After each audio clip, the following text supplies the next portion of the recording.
प्रकाश आंबेडकरांचा सन्मान, मात्र फडणवीस काय करतात ते कळत नाही. मराठा नेते मनोज जरांगे यांनी हे वक्तव्य केलंय. फडणवीस जनतेला रक्तबंबाळ करण्याचा डाव रचत आहेत.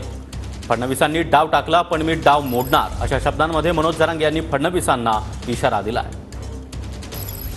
आताच्या ह्याच्यामध्ये जे आहे ते भेसळ करण्याचा जो भाग चाललेला आहे की सगळे सोयरे भेसळ आहे. प्रत्येक पार्टीला तुम्ही पत्र लिहा या दोन इश्यूज वरती की एक जरांगेची मागणी जी आहे की मराठा समाजाला ओबीसी च्या कोट्यातून आरक्षण द्या, हा एक इश्यू, आणि दुसरा हे जे सगळे सोयरे आहेत या संदर्भात तुमची भूमिका काय. आपल्या जाती खुटीला बांधून ठेवतील असा मला फडणवीस साहेब डाव दिसतोय.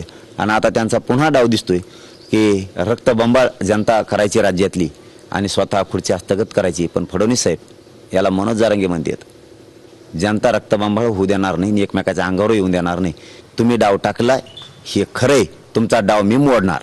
प्रकाश आंबेडकर साहेबाला तर आमचा लय सन्मान आहे. प्रकाश आंबेडकर साहेब हे वंचितांच्या आणि गरजवंताच्या बाजूने बोलते. पण फडणवीस साहेब काय करतेत ही कळत नाही गोरगरिबांना.